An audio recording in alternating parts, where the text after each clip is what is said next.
नमस्कार मित्रों, संघ एवं राज्य क्षेत्र का टॉपिक इंडियन पॉलिटी में आपका चल रहा है। मेरे प्यारे भाई, आपसे हाथ जोड़कर के निवेदन है कि प्लेलिस्ट में क्लास पड़ा हुआ है, उस क्लास को देखने के बाद ही ये क्लास आप देखेंगे ना, आपको ज्यादा समझ में आएगा। इसलिए पिछले क्लास में हमने बहुत सारी बातें बताई हैं।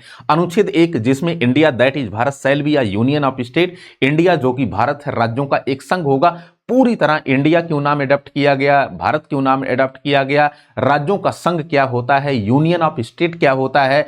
इसके अलावा अमेरिका में जो फेडरल शब्द यूज किया गया है, तो यूनियन और फेडरल में क्या कुछ जो है डिफरेंसेस होता है, सब कुछ पूरा डिटेल से चला हुआ है। जा करके उस क्लास को देखने के बाद एक क्लास देखेंगे तो आपको ज्यादा समझ में आएगा, ठीक है ना। खैर, कौन कौन सा टॉपिक हमने कल डिस्कस किया था, एक बार हम आपको रिवीजन करा देते हैं। एक तो अनुच्छेद 1 हमने पूरी तरह डिटेल से बताया था, और अनुच्छेद 1 में मजे की बात है कि अनुच्छेद 1 का पहला वाला पार्ट भी बताया था, अनुच्छेद 1 का दूसरा वाला पार्ट भी, और अनुच्छेद 1 का तीसरा वाला, मतलब कि 3 इसके खंड हैं। तीनों खंडों को पूरा डिटेल से चलाया गया था, और 3 खंडों में पहला बताया गया कि इंडिया जो कि भारत है, पहला वाला खंड क्या था, इंडिया जो कि भारत है, भारत है, राज्यों का एक संघ होगा, राज्यों का एक संघ होगा, एक संघ होगा। ये पूरा डिटेल से हमने बताया था कि यहां पर दो नामों का प्रयोग आपको दिखाई पड़ेगा, एक इंडिया का नाम और दूसरा भारत नाम।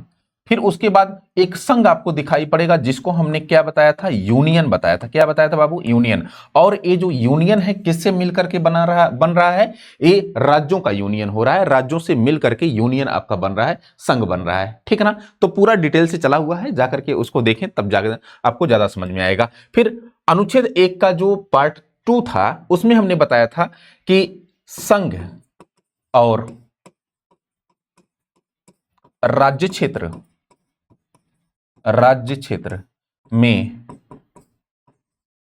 वही सम्मिलित होंगे, सम्मिलित होंगे जो अनुसूची 1 में, अनुसूची 1 में निर्दिष्ट हों, अनुसूची 1 में क्या हो, निर्दिष्ट हो। ये अनुच्छेद 1 का दूसरा वाला पार्ट हमने। फिर उसके बाद तीसरा वाला पार्ट बताया था कि राज्य क्षेत्र के भीतर, राज्य क्षेत्र के अंतर्गत, अंतर्गत राज्यों को शामिल किया जाता है, केंद्र शासित प्रदेशों मतलब कि यूनियन टेरिटरी को, और अर्जित प्रदेशों को भी शामिल किया जाता है, या अर्जित क्षेत्र को भी शामिल किया जाता है, ठीक है ना। फिर हमने बताया था कि भाई संघ से मतलब कि एक यूनियन से, यूनियन से बड़ा कॉन्सेप्ट, या संघ से बड़ा जो है कॉन्सेप्ट किसका है, राज्य क्षेत्र का है। क्यों है, कल बताया गया था, राज्य क्षेत्र है, इसको आपको बताया गया था। ये सब क्वेश्चन पूछा गया है, ठीक है ना। तो ये पहला वाला अनुच्छेद का हमने पूरा पोस्टमार्टम किया था, जाकर के उस क्लास को देखेंगे ज्यादा समझ में आएगा। फिर हमने बताया था कि भाई भारत के संविधान में यूनियन शब्द का प्रयोग किया गया है। ऐसे जब आप अमेरिका का संविधान देखोगे ना बाबू, तो अमेरिका के संविधान में फेडरल शब्द का प्रयोग किया गया है। किस शब्द का प्रयोग, तो फेडरल शब्द का। तो ये फेडरल कहां से आया, क्या इससे राज्य अलग हो सकते हैं कि नहीं अलग अलग हो सकते हैं। हमने यूनियन की तुलना मानव के शरीर से की और अंगों की तुलना राज्यों से की। जिस प्रकार मानव के शरीर से अंग नहीं अलग हो सकते हैं, उसी प्रकार इस यूनियन से राज्य अलग नहीं हो सकते हैं। सब कुछ पूरा डिटेल से बातचीत किया। फिर यूनियन और फेडरल के बीच हमने डिफरेंस को देखा, ठीक है ना। तो आज का आपका जो क्लास होगा वो आर्टिकल 2 से होगा। तो एक हेडिंग आप डालिएगा, अनुच्छेद 2। क्या, अनुच्छेद 2, अनुच्छेद 2। अब ये अनुच्छेद 2 क्या है समझिएगा जरा। संसद, संसद कुछ शर्तों और निबंधनों के आधार पर, संसद विधि बना करके कुछ शर्तों और निबंधनों के आधार पर, ऐसे लिखा, संसद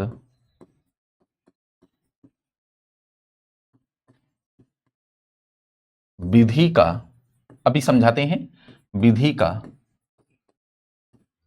निर्माण करके कुछ शर्तों ब्रैकेट में कंडीशंस,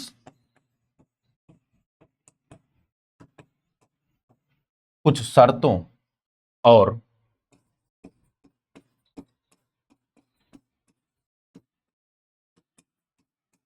निर्बंधनों के आधार पर, निर्बंधन के नीचे रेस्ट्रिक्शन लिख लीजिएगा, रेस्ट्रिक्शन, कुछ शर्तों और निर्बंधनों के आधार पर जिसे वह ठीक समझे, यहां पर लिख लीजिए जिसे वह ठीक समझे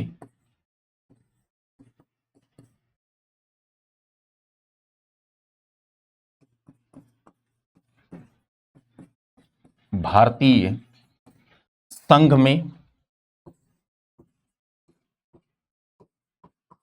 नए राज्यों का प्रवेश कर सकती है। अब यहां पर एक काम करिए, जरा थोड़ा सा आप समझ लीजिए, उसके बाद आगे बढ़िएगा। यहां पर एक कह रहा है कि संसद जो है अपनी पार्लियामेंट, वो विधि का निर्माण करके कुछ शर्त, मतलब कि शर्त क्या है, कुछ कंडीशंस के आधार पर, और कुछ निर्बंधन मतलब कि रेस्ट्रिक्शन, प्रतिबंध के आधार पर नए राज्यों का प्रवेश भारत के संघ में कर सकती है। ये आपका अनुच्छेद 2 है। अनुच्छेद 3 और अनुच्छेद 2 को लेकर के बार बार कंफ्यूजन होता रहता है कि आखिर अनुच्छेद 2 क्या है और अनुच्छेद 3 क्या है। तो अभी मैं केवल आपसे ये कहना चाह रहा हूं कि बाबू जो अनुच्छेद आपका 2 है ना, ये अनुच्छेद 2 बस यही मान के चलना कि कोई एक ऐसा क्षेत्र जो विदेशी सत्ता के अधीन है, किसके अधीन, विदेशी संस्था या विदेशी क्षेत्र के अधीन है, या भारत के शासन प्रशासन के अंतर्गत वो संचालित नहीं होता, या भारत की संप्रभुता के अधीन वो नहीं आता।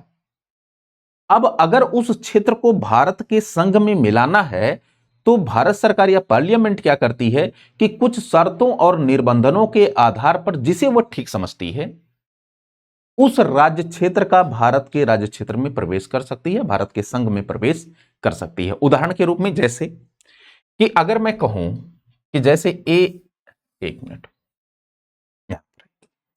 अगर मैं आपसे कहूं कि भाई यहां पर आइए, जैसे अपना प्यारा सा क्या है, भारत है, ठीक ना, और यहां पर आपको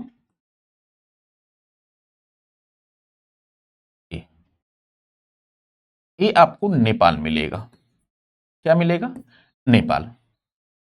अगर मैं आपसे कहूं कि इस नेपाल की संप्रभुता का हस्तांतरण अगर भारत में कर लिया जाए, मतलब कि इसको भारत में मिला लिया जाए, अभी भारत में तो ये नेपाल नहीं है ना, ये विदेशी देश है, एक विदेशी सत्ता या विदेशी सरकार के अधीन ये है।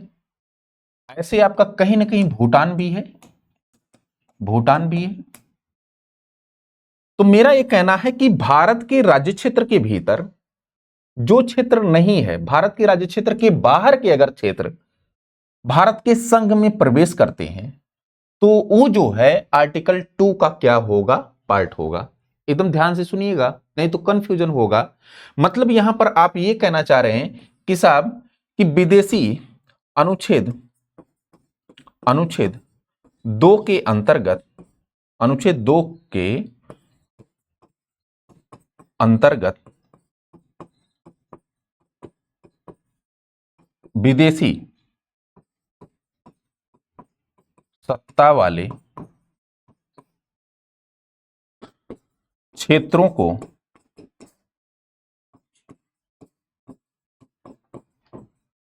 भारत में या भारत के संघ में प्रवेश दिया जाता है। क्या इतनी बातें क्लियर? मतलब कि एक ऐसा क्षेत्र जो भारत के सरकार के, भारत सरकार के अधीन ना आता हो, भारत के संप्रभुता के अधीन ना आता हो, भारत से ये बाहर का क्षेत्र, अगर उसको हम जब मिलाते हैं तो वो आर्टिकल 2 का क्या होगा, पार्ट होगा। अब समझना जरा, क्या कोई ऐसा उदाहरण है कि जिसको आर्टिकल 2 के अंतर्गत भारत में मिलाया गया है? तो बिल्कुल मिलाया गया है। समझिएगा जरा, यहां पर एक उदाहरण लीजिए। उदाहरण कौन सा आप लेंगे? आइए, जैसे कि ये अपना प्यारा सा क्या है, भारत है, ठीक है ना। अब यहां पर अगर आप देखेंगे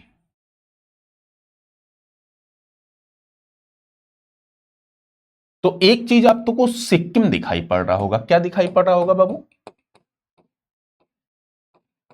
सिक्किम दिखाई पड़ रहा होगा, ठीक है ना। दूसरा, इन क्षेत्रों में आपको जो है एक और क्षेत्र दिखाई पड़ रहा होगा, पुदुचेरी।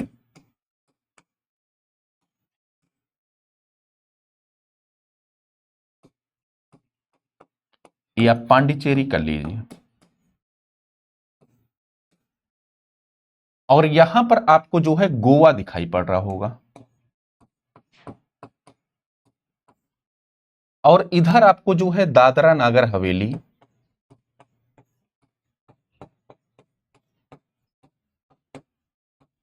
और दमन दीव दिखाई पड़ रहा होगा। दादरा नागर हवेली और दमन दीव, ठीक है ना।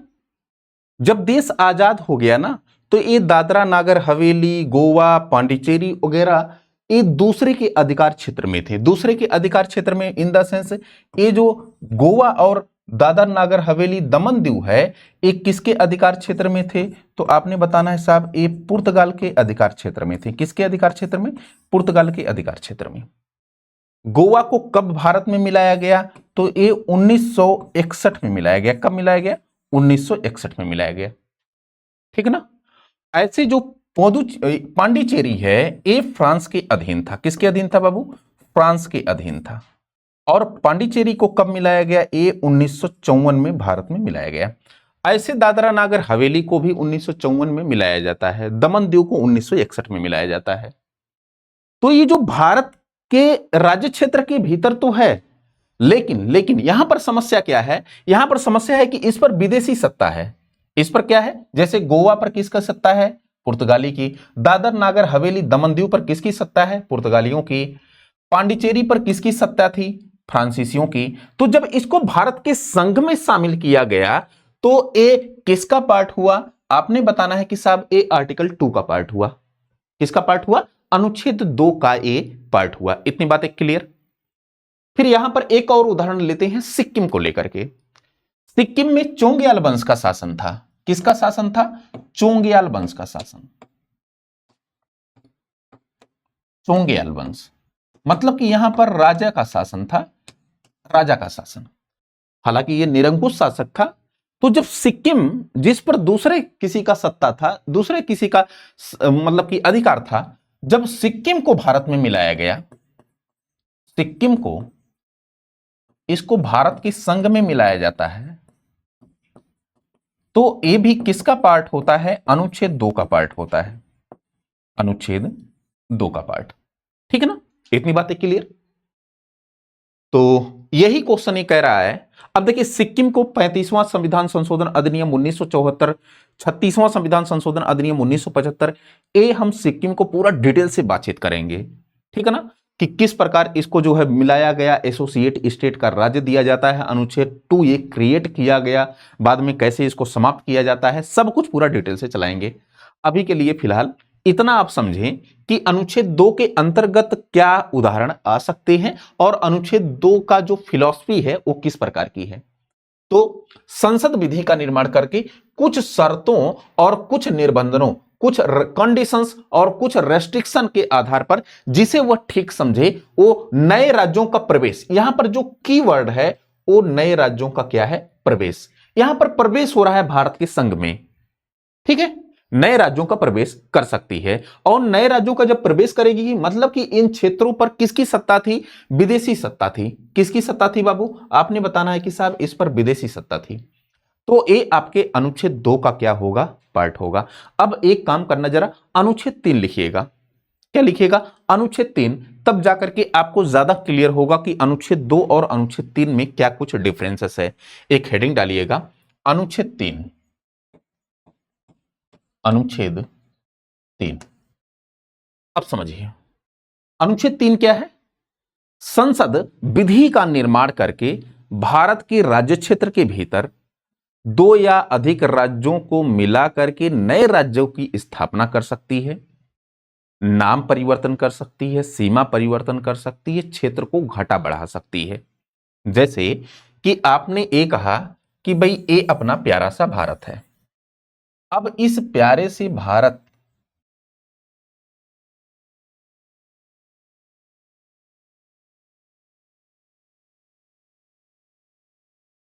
अब इस प्यारे से भारत, मान लीजिए थोड़ा बहुत हल्का सा, इस प्यारे से भारत के भीतर, है ना, इस प्यारे से भारत के भीतर अगर कुछ भी करना है, मतलब कि हमारे भारत के भीतर भीतर अगर कुछ भी करना, जैसे अपना यूपी है, यूपी को दो स्टेट बनाना है, एक ए नाम का और दूसरा बी नाम का, या यूपी का नाम, उत्तर प्रदेश का नाम चेंज करके अयोध्या नगर रखना है या फिर काशी रखना है, या फिर यूपी का क्षेत्र ज्यादा है कम करके, या इसका क्षेत्र बढ़ाना है क्योंकि जनसंख्या ज्यादा है, कुछ भी अगर किया जाएगा, अगर भारत के राज्य क्षेत्र के भीतर की जाती हैं चीजें, तो वो किसका पार्ट होगा?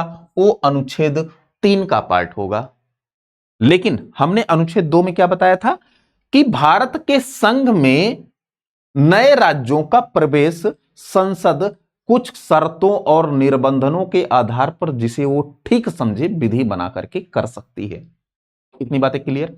मतलब कि भारत के संघ में जब बाहर से कोई क्षेत्र आ रहा था, अनुच्छेद 2 का पार्ट हो रहा था, और भारत के भीतरवा भीतरवा अगर किसी प्रकार का ऑपरेशन हो रहा है, नए राज्यों की स्थापना हो रही है, नाम परिवर्तन, सीमा परिवर्तन, क्षेत्र का बढ़ाया घटाया जाना, तो वो किसका पार्ट हो रहा है बाबू? अनुच्छेद 3 का पार्ट हो रहा है। अब एक काम करना, जरा इसको लिखना जरा, ठीक है ना? अभी इसको लिखिए, अभी इसको बताते हैं, अभी इसको और एग्जाम्पल के साथ बताते हैं तो आपको ज्यादा समझ में आएगा, ठीक है ना? इसको लिखिए, संसद संसद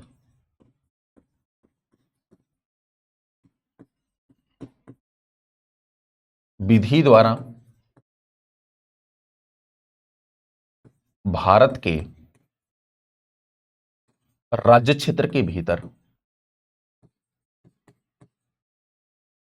भारत के राज्य क्षेत्र के भीतर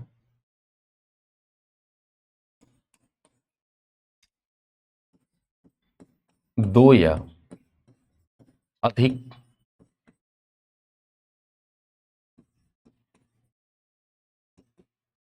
राज्यों को मिलाकर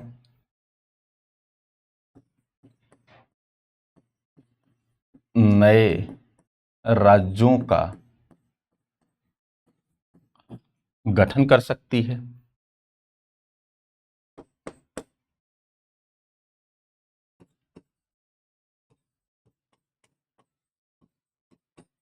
नाम परिवर्तन कर सकती है,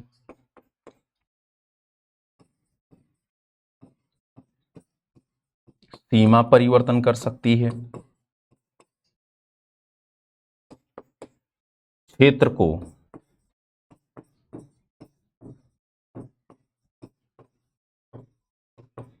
बढ़ा घटा सकती है,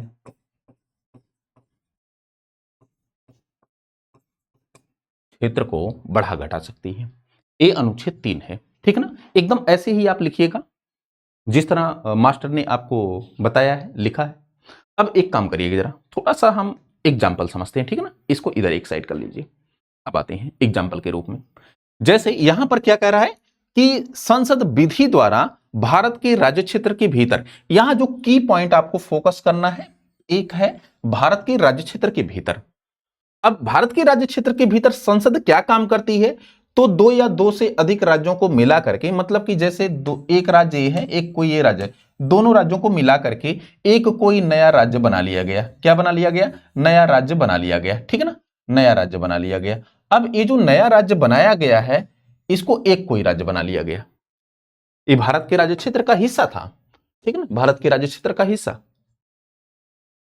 तो पहला वाला क्लियर कि दो या दो से अधिक राज्यों को मिला करके नए राज्यों का गठन। फिर उसके बाद मान लेते हैं कि ये उत्तर प्रदेश नाम था, इसका नाम था क्या था? उत्तर प्रदेश नाम है। अब इसका नाम चेंज करके हमने क्या कर दिया, काशी कर दिया, और इसकी प्रबल संभावना है कि बीजेपी अगर रह गई सरकार में तो काशी नाम कर भी सकती है, ठीक है ना। तो अगर नाम परिवर्तन हो रहा है तो भी किसका हिस्सा हो रहा है, वो अनुच्छेद 3 का हिस्सा हो रहा है। फिर उसके बाद सीमा परिवर्तन, मान लेते हैं कि जो उत्तर प्रदेश का क्षेत्र है, कुछ मान लेते हैं इतना है, अब इसके क्षेत्र को बढ़ा दिया जाए, थोड़ा सा बढ़ा दिया जाए, इतना कर दिया जाए, क्योंकि भाई यहां पर पॉपुलेशन बहुत ज्यादा है, इंडिया की सबसे ज्यादा पॉपुलेशन उत्तर प्रदेश में है, इसके क्षेत्र को बढ़ा दिया जाए, और क्षेत्र को जब बढ़ाया जाएगा तो ये भी क्या होगा, अनुच्छेद 3 का पार्ट होगा। देखिए सीमा परिवर्तन, सीमा परिवर्तन, सीमा परिवर्तन कर दिया जाए। अच्छा, क्षेत्र को बढ़ाया घटाया जाना, एक क्षेत्र को बढ़ाएगा, सीमा परिवर्तन इन द सेंस, मान लेते हैं कि जो नेपाल के साथ सीमा लगी हुई है, उस नेपाल के साथ सीमा थोड़ा सा परिवर्तित कर दिया जाए, मोड़ दिया जाए, तो सीमा परिवर्तन। तो यहां पर अनुच्छेद 3 में क्या कह रहा है कि संसद विधि द्वारा भारत के राज्य क्षेत्र के भीतर, भारत के राज्य क्षेत्र के भीतर भीतर, ठीक है ना, दो या दो से अधिक राज्यों को मिलाकर के नए राज्यों का गठन कर सकती है, नाम परिवर्तन, सीमा परिवर्तन और क्षेत्रों को बढ़ा घटा सकती है। ये आपका की पॉइंट्स है, ठीक है ना। अब अगर मैं आपसे कहूं कि सपोज्ड उत्तर प्रदेश,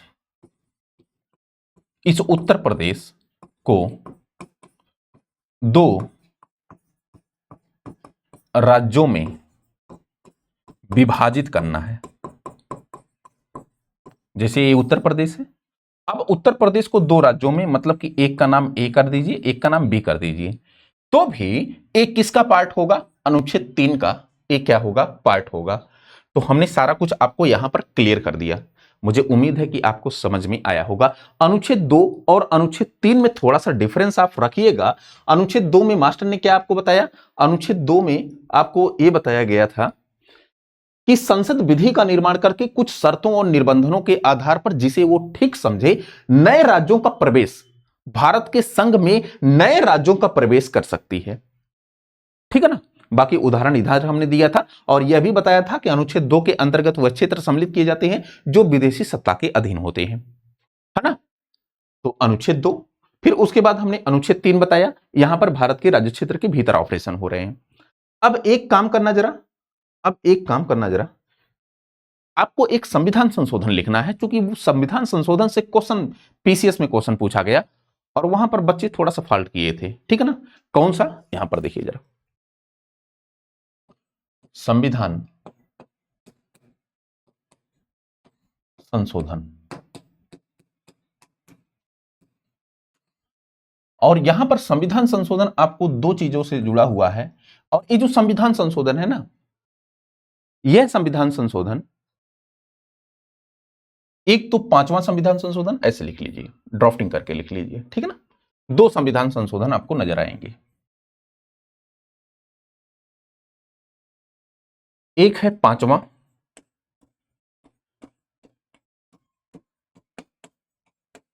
संविधान संशोधन अधिनियम 1955, ठीक है ना, और एक है 18वां संविधान संशोधन अधिनियम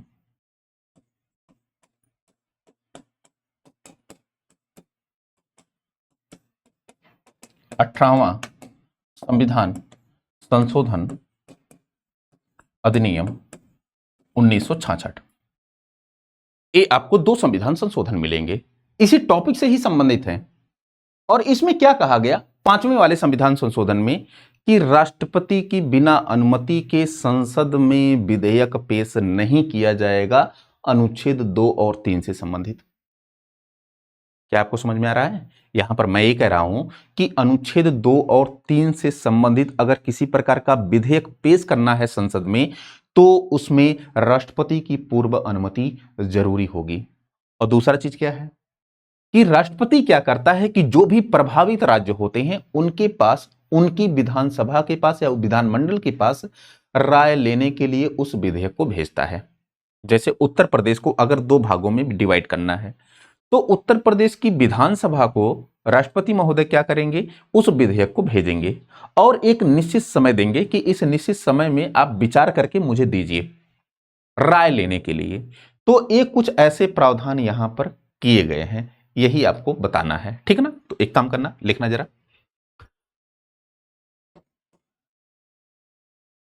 अनुच्छेद 2 और अनुच्छेद 3 से संबंधित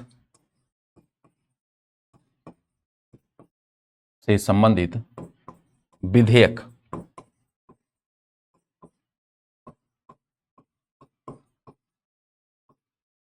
संसद में विधेयक राष्ट्रपति की पूर्व अनुमति से ही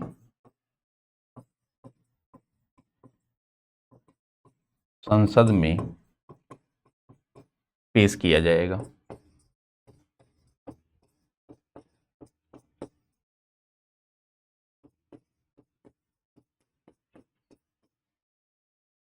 क्या इसमें किसी प्रकार की दिक्कत नहीं ना?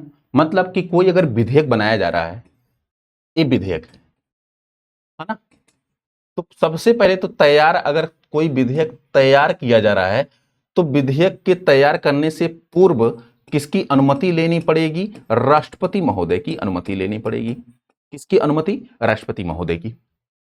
वही कह रहा है कि अनुच्छेद 2 और 3 से संबंधित विधेयक राष्ट्रपति की पूर्व अनुमति से ही संसद में पेश किया जा सकता है। मतलब कि बिना राष्ट्रपति की अनुमति के संसद में विधेयक पेश नहीं किया जा सकता है अनुच्छेद 2 और 3 से संबंधित। इतनी बातें क्लियर? ये पहला वाला सेगमेंट था, पहला वाला पॉइंट। ये जो 5वां संविधान संशोधन है, ठीक है ना। अब इसमें एक पॉइंट्स और लिखना, जरा थोड़ा सा यहां पर कर लीजिए, एक पॉइंट और यहां पर लिखिए। ये पहला वाला पॉइंट है। दूसरा वाला पॉइंट जरा लिखना। दूसरा वाला पॉइंट है कि जो प्रभावित राज्य हैं, क्या प्रभावित राज्य आप समझ पा रहे हैं ना? जैसे मान लेते हैं कि जो उत्तर प्रदेश और मध्य प्रदेश है, दोनों में सीमाओं में कुछ परिवर्तन किया गया, तो प्रभावित उत्तर प्रदेश भी हो रहा है, प्रभावित मध्य प्रदेश भी हो रहा है। दोनों की विधानसभाओं के पास क्या किया जाएगा? इस विधेयक को भेजा जाएगा। दोनों प्रभावित राज्य हैं, राष्ट्रपति इस विधेयक को भेजेगा, कॉपी उसकी, और बोलेगा कि अपनी राय आप इस पर दें। और क्या क्वेश्चन पूछा गया कि जो विधेयक प्रभावित राज्य हैं, जो विधेयक उनके पास राय लेने के लिए भेजा जाता है, उस पर एक निश्चित सीमा निर्धारित की जाती है कि इतने सीमा के भीतर भीतर आप विधेयक को वापस करें राष्ट्रपति महोदय को। इस निश्चित सीमा कौन तय करता है? एक क्वेश्चन पूछा गया। तो ये राष्ट्रपति महोदय तय करते हैं, इसको ध्यान में रखिएगा। ये राष्ट्रपति महोदय, ना तो संसद तय करती है, ना तो सुप्रीम कोर्ट, ना तो हाई कोर्ट, कोई भी नहीं तय करती है। ये तय कौन करता है? राष्ट्रपति महोदय तय करते हैं, ठीक है ना। तो आना जरा यहां पर लिखिए, प्रभावित राज्य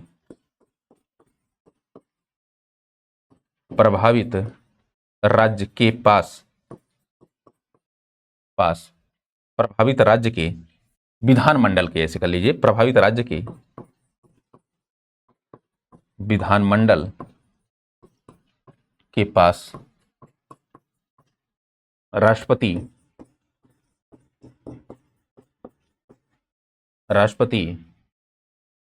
विधानमंडल के पास राष्ट्रपति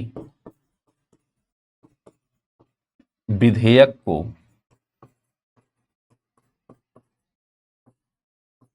भेजकर उस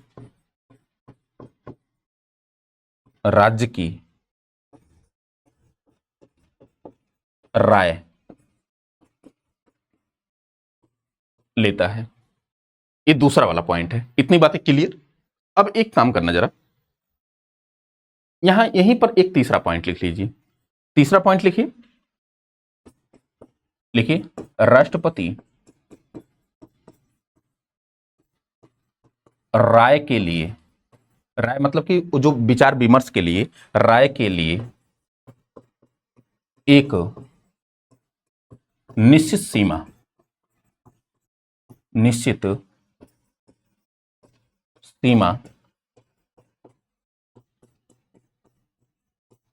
निर्धारित करता है। निश्चित समय सीमा कर लीजिए, निश्चित समय सीमा निर्धारित करता है। ये अब आपका जो 5वां संविधान संशोधन अधिनियम 1955 ये पूरा हुआ, ठीक ना। फिर यहां पर तो बार बार बात आ रही है राज्यों की, प्रभावित राज्य।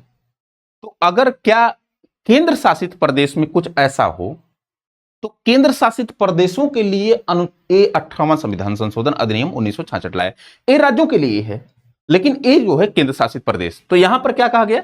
कहा गया कि अगर संघ राज्य क्षेत्र के भीतर या संघ राज्य क्षेत्र में नाम परिवर्तन, सीमा परिवर्तन, नए राज्यों की स्थापना वगैरह कोई कार्य किया जाता है तो उस स्थिति में राष्ट्रपति महोदय प्रभावित केंद्र शासित प्रदेश मतलब को उस यूनियन टेरिटरी या यूटी को वो विधेयक भेजने के लिए या राय लेने के लिए बाध्य नहीं होगा। बाध्य नहीं होगा, यहां पर वो भेजता है लेकिन वहां पर बाध्य नहीं होगा। वही आपको लिखना है। तो यहां पर लिखिए संघ राज्य क्षेत्र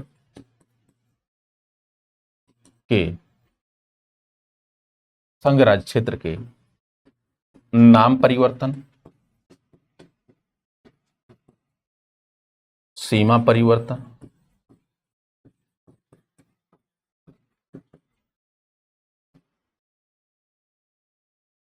नए राज्यों का गठन आदि के संदर्भ में राष्ट्रपति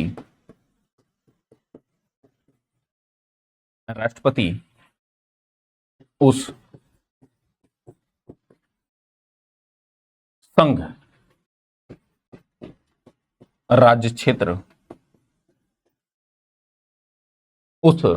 राज्य क्षेत्र के पास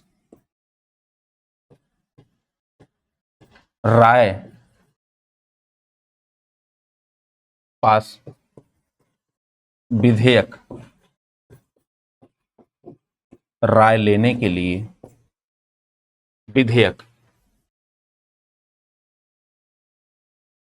विधेयक एक काम करिए,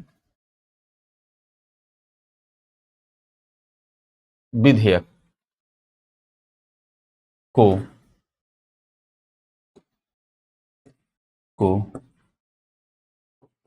राय लेने के लिए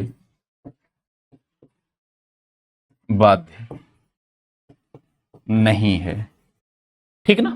तो यहां पर कह रहा है कि संघ राज्य क्षेत्र का नाम परिवर्तन, सीमा परिवर्तन, नए राज्यों का गठन आदि के संदर्भ में राष्ट्रपति उस संघ राज्य क्षेत्र के पास विधेयक को राय लेने के लिए बाध्य नहीं है। मतलब कि वो जो है चाहे तो भेज सकता है या फिर नहीं भी भेज सकता है, ये राष्ट्रपति महोदय के ऊपर डिपेंड करता है। तो ये आपका संविधान संशोधन, यहां से आपके क्वेश्चंस आए हैं। ए वाला क्वेश्चन आपसे पूछा गया है, ठीक है ना? यहां से ए क्वेश्चन। चलें आगे। अब एक काम करना जरा, यहीं पर लगे हाथ आप अनुच्छेद 1 हो गया, 2 हो गया, 3 हो गया, 4 डाल लीजिए। क्या? अनुच्छेद 4 डालिए। अनुच्छेद 4। अब यहां पर आपको लिखना है कि अनुच्छेद 2 और अनुच्छेद 3 से संबंधित कोई भी प्रावधान या संबंधित कोई भी प्रक्रिया अगर की जाएगी तो वो अनुच्छेद 368 के अंतर्गत संविधान संशोधन नहीं होगी। वही आपको लिखना है। अनुच्छेद 2 और अनुच्छेद 3 के अंतर्गत, अच्छा, अनुच्छेद 2 और अनुच्छेद 3 के अंतर्गत क्या हो रहा है काम, समझ रहे हैं ना? नए राज्यों का प्रवेश, नाम परिवर्तन, सीमा परिवर्तन, नए राज्यों का गठन और क्षेत्र परिवर्तन इत्यादि हो रहा है। अगर इनसे संबंधित मतलब कि अनुच्छेद 2 और 3 के अंतर्गत की गई प्रक्रिया अनुच्छेद 368 के अंतर्गत, अनुच्छेद 368 के अंतर्गत संविधान संशोधन नहीं समझी जाएगी, संविधान संशोधन नहीं समझी जाएगी। इतनी बातें क्लियर? यहां तक किसी प्रकार की समस्या? क्यों नहीं समझी जाएगी? क्योंकि यहां पर लिखिए अनुच्छेद 2 और अनुच्छेद 3 में की जाने वाली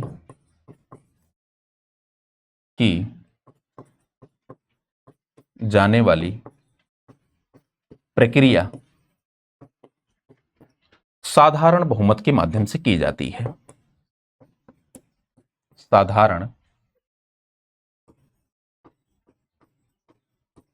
बहुमत के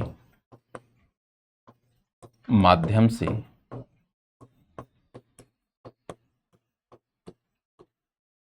की जाती है। ये अनुच्छेद आपका 4 है। अनुच्छेद 4 मतलब कि ये कहना चाह रहा है कि अनुच्छेद 2 और 3 के अंतर्गत जो भी प्रक्रिया की जा रही है, नाम परिवर्तन, सीमा परिवर्तन, नए राज्यों का गठन, नए राज्यों का प्रवेश, ये अनुच्छेद 368 के तहत संविधान संशोधन नहीं होगा। मतलब कि ये संविधान में मेंशन नहीं होगा। क्यों नहीं होगा? क्योंकि इसको साधारण बहुमत के माध्यम से किया जा रहा है। किस बहुमत से बाबू? साधारण बहुमत के माध्यम से किया जा रहा है। ठीक है ना? मतलब कि संसद के दोनों सदनों के साधारण बहुमत से ये विधेयक पारित करके नए राज्यों का गठन, नाम परिवर्तन, सीमा परिवर्तन, क्षेत्र परिवर्तन इत्यादि किया जा रहा है। अब एक काम करना जरा, अगर मैं आपसे पूछूं कि इसकी प्रक्रिया कैसे होती है, इसकी प्रक्रिया को लेकर के क्वेश्चन पूछा गया है, ठीक है ना? प्रक्रिया कैसे होती है? तो अगर मैं कहूं कि अनुच्छेद 2 या अनुच्छेद 3 से संबंधित अगर किसी विधेयक को पास करना है तो ये कैसे किया जाएगा? अभी समझना जरा। क्या है कि मंत्रिमंडल है, केंद्रीय मंत्रिमंडल, गृह मंत्रालय, ये जो मंत्रिमंडल है ये क्या करेगी कि 2-3 कंडीशंस के आधार पर नए राज्यों के गठन और सीमा परिवर्तन, नाम परिवर्तन इत्यादि करती है। अच्छा, मान लेते हैं थोड़ा सा अपने प्यारे से इस उत्तर प्रदेश के लिए, ठीक है ना? इस उत्तर प्रदेश के लिए, अब इस उत्तर प्रदेश को ए और बी नाम के 2 प्रदेशों में डिवाइड करना है, तो उसके लिए विधेयक लाया जाना है। क्या लाया जाना है? विधेयक लाया जाना है कि उत्तर प्रदेश को एक अयोध्या नाम से और एक काशी नाम से 2 राज्यों का गठन कर दिया जाए, 2 राज्य स्थापित कर दिए जाएं विभाजित करके। तो उसके लिए संसद का प्रोसेस लाया जाएगा अनुच्छेद 3 के अंतर्गत। तो ये कैसे होगा?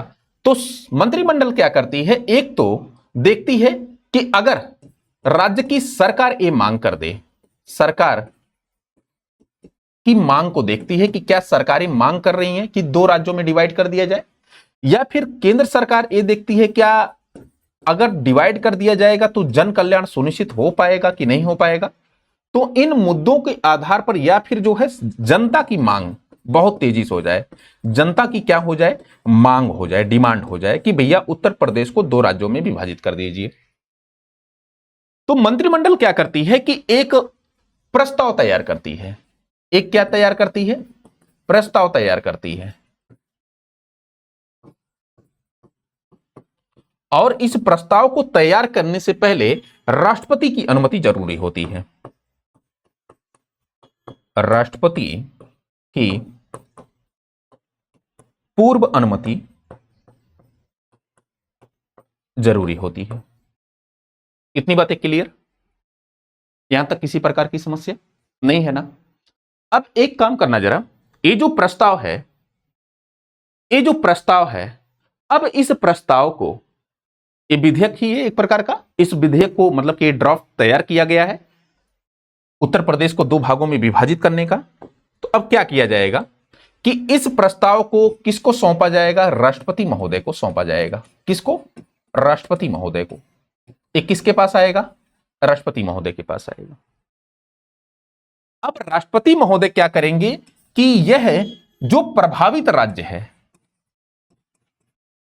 प्रभावित राज्य, इस प्रभावित राज्य मतलब कि उत्तर प्रदेश की जो विधानसभा है, विधानमंडल कह सकते हैं चूंकि उत्तर प्रदेश में विधानमंडल, इस विधानमंडल के पास इस प्रस्ताव को भेजेंगे और कहेंगे कि उत्तर प्रदेश की जो विधानमंडल है ये अपनी राय दे। और राय देने के लिए राष्ट्रपति महोदय एक निश्चित समय सीमा देंगे, निश्चित समय सीमा देंगे। ये देखिए 5वां संविधान संशोधन अधिनियम 1955 की बातें ही मैं बता रहा हूं आपको। ये प्रक्रिया आपको याद रखनी है, ठीक है ना। तो जो निश्चित समय, जैसे मान लीजिए 2 महीना, 3 महीना, 1 महीना, जो भी जो है राष्ट्रपति निश्चित समय दे, तो फिर इस निश्चित समय के बाद ये प्रस्ताव फिर किसके पास आ जाता है? राष्ट्रपति के पास आ जाता है। इतनी बातें क्लियर। अब फिर राष्ट्रपति महोदय क्या करते हैं? इस प्रस्ताव को संसद के पटल पर रखते हैं। इस प्रस्ताव को संसद के पटल पर रखा जाता है। अब संसद में आप जानते हैं कि 2 सदन होते हैं। एक लोअर हाउस होता है जिसको हम क्या कहते हैं बाबू? लोकसभा कहते हैं। और एक अपर हाउस होता है जिसको हम क्या कहते हैं? राज्यसभा कहते हैं, ठीक है ना। इसको लोकसभा और इसको हम राज्यसभा कहते हैं। इतनी बातें क्लियर। अब इस संसद के लोकसभा और राज्यसभा मतलब कि दोनों सदनों में यहां पर भी साधारण बहुमत से इसको पास किया जाएगा, साधारण बहुमत से। और राज्यसभा में भी यहां पर साधारण बहुमत से यह प्रस्ताव पास किया जाएगा। साधारण बहुमत का अर्थ यह होता है कि लोकसभा के कुल सदस्यों का आधे से अधिक मतलब कि 50% प्लस 1 सदस्यों से इसको पास कर दिया जाएगा, आधे से अधिक, ठीक है ना। जैसे कि 543 सांसद हैं तो 543 में से 273 अगर आ जाते हैं तो फिर इस साधारण बहुमत से पास माना जाएगा, ठीक है ना। वैसे ही यहां पर देखिए जरा राज्यसभा, और यहां पर भी साधारण बहुमत मतलब कि 50% प्लस 1 मतलब कि 50% से अधिक सदस्यों से अगर कोई बहुमत पास कर दिया जाता है विधेयक, तो वो उसको हम कहते हैं साधारण बहुमत से पास कर दिया गया है। और जब इस बहुमत को पास कर दिया जाता है बहुमत से, साधारण बहुमत से, तो होता क्या है कि जो भी मुद्दा होगा, नाम परिवर्तन का मुद्दा था तो नाम परिवर्तन हो जाएगा, सीमा परिवर्तन का मुद्दा था तो सीमा परिवर्तन हो जाएगा, ठीक है ना। और नए राज्यों की विभाजन का मुद्दा था तो नए राज्यों का विभाजन हो जाएगा। और जैसे ही यहां पर साधारण बहुमत से संसद में विधेयक पास हो गया, तो फिर जो राज्य था उत्तर प्रदेश, हमने उत्तर प्रदेश को लिया था कि 2 राज्यों में विभाजित करने का, ये 2 राज्यों में क्या हो जाएगा? विभाजित हो जाएगा। इतनी बातें क्लियर। तो ऐसा ही प्रस्ताव नाम परिवर्तन, सीमा परिवर्तन इत्यादि के लिए लाया जाता है, ठीक है ना। अब एक काम करना जरा, बाकी हमने अनुच्छेद 4 को लेकर के पूरा फुल डिटेल बातचीत किया। एक प्रोसेस पूरा आपको रखना है और इसको एक बॉक्स में ऐसे आप बंद कर दीजिएगा, ऐसे इस बॉक्स को क्या कर दीजिएगा? आप बंद कर दीजिएगा, ताकि आपको आसानी हो इसको रिवीजन करते समय, ठीक है ना। और क्या इसमें बताऊं? हां, एक चीज और जान लीजिए कि जैसे मान लेते हैं कि अगर उत्तर प्रदेश के भीतर कोई जिला का नाम चेंज करना, जैसे मान लेते हैं कि कई जिले का नाम चेंज हुआ, जैसे इलाहाबाद का नाम चेंज होकर प्रयागराज हुआ, तो क्या ये संसद करती है? नहीं, संसद नहीं करती है, इसको राज्य की विधानमंडल करती है। कौन करती है? राज्य की विधानमंडल। तो प्रदेश के भीतर लिखना जरा,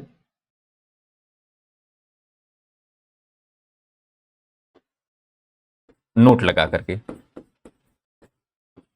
प्रदेश के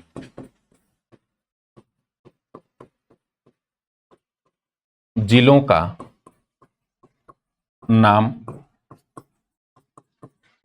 क्षेत्र का नाम आदि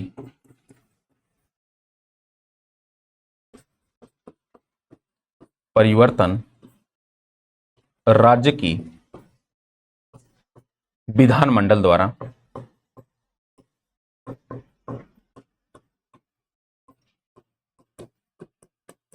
किया जाता है। उदाहरण के रूप में आप जानते हैं